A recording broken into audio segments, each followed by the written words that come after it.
नमस्कार किसान भाइयों, मैं राकेश कुमार सनोडिया, ग्राम भाटीवाड़ा, पोस्ट मुंगवानी कला, ज़िला सिवनी, एमपी का रहने वाला हूं। मैं आज किसान भाइयों के सामने बहुत अच्छी चीज़ लेके आया हूं, जो आपकी पराली की समस्याएं हैं उसको समाप्त कर देगी।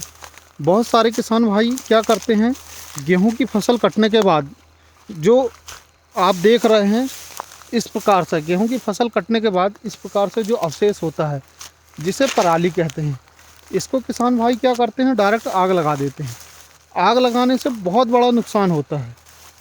जैसे कि कुछ किसान भाई अपने खेत में आग लगा देते हैं, दूसरे के खेत में खड़ी फसल वहाँ तक आग पहुँच जाती है, दूसरे की फसल भी जल जाती है, रिस्क भी रहता है और इससे खेत को मिलता कुछ नहीं है। खेत के जो तत्व होते हैं वो भी जल जाते हैं। जैसे कि सल्फर एक ऐसा तत्व है, आग लगाने से वह पूर्ण तरह जल जाता है और ख़त्म हो जाता है। और भी जैसे लाभदायक जो बैक्टीरिया होते हैं वो भी, खेत के लाभदायक जीवाणु होते हैं, केंचुआ होते हैं, वो भी आग लगाने के कारण जल जाते हैं, जिससे अपने खेत की उर्वरक शक्ति जो होती है वो बहुत कम हो जाती है। तो इसका सबसे अच्छा उपाय है, आप जैसा कि देख रहे हैं, मैं कभी भी अपनी गेहूं की फसल कटने के बाद पराली में आग नहीं लगाता। मैं क्या करता हूं, जैसे कि आप देखिए इस खेत में हम क्या कर रहे हैं, गेहूं की फसल कटने के बाद जो हमारी पराली बची है, इस पराली पे हम शेडर चला रहे हैं। शेडर चलाने से क्या होता है, ये इस तरीके से पूरी पराली पिस जाएगी, पिस के ये बारीक हो जाएगी। और बारीक होने के बाद में इसमें क्या करेंगे हम कि बखरानी कर देंगे। और बखरानी करने के बाद में, जैसा कि पहले शेडर चलाए, शेडर चलाने के बाद में इसमें हम क्या करेंगे, बलराम कल्टीवेटर से बखरानी कर देंगे, गहरी बखरानी। और बखरानी करने के बाद में इसके बाद हम इसमें रोटरी चला देंगे। तो ये जितना अवशेष दिख रहा है पराली का, ये बारीक बारीक टुकड़ों में कट के मिट्टी में मिक्सचर हो जाएगा। मिक्सचर हो जाने के बाद में बहुत से किसान भाई के सामने ये समस्या होती है, वो कहते हैं कि इसके बाद में मक्का अगर लगाया जाए तो मक्का लगाने के बाद में क्या होता है कि ये गर्माहट पैदा करती है और पानी ज़्यादा पकड़ती है, उससे इनका जो मक्का होता है वो मक्का जिलक जाता है। जिलकना मतलब ज़्यादा पानी होने की वजह से मक्का पीला पड़ जाता है, वो पैदा नहीं होता है। तो उसका भी एक बहुत अच्छा निदान है कि मैं कहना चाहूँगा कि जैसे गर्मी में अपन को 2 महीने जो होते हैं अपने पास में, वो बिल्कुल सेफ सुरक्षित रहते हैं और गर्मी में कोई काम नहीं रहता किसान भाइयों को ज़्यादातर, सिर्फ बखरानी करने के अलावा फिर भी फ्री रहते हैं किसान भाई।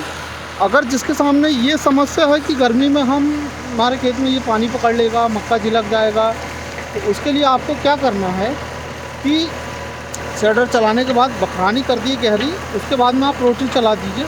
रोटरी चलाने के बाद आपके पास मोटर पाइप पंप तो होते हैं, अगर हो सके संभव तो एक पानी बगा दीजिए इसमें, एक पानी आप पूरा रेल में डाल दीजिए, ये नोजल चला दीजिए गर्मी में। नोजल चलाने के बाद क्या होगा कि इसमें नमी पकड़ लेगी ये पराली, और नमी पकड़ने के बाद में ये पराली पूर्णतः 2 महीने के अंदर सड़ जाएगी। और सड़ने के बाद में इसका बुरा इफेक्ट बिल्कुल नहीं पड़ेगा आपकी मक्का की फसल में।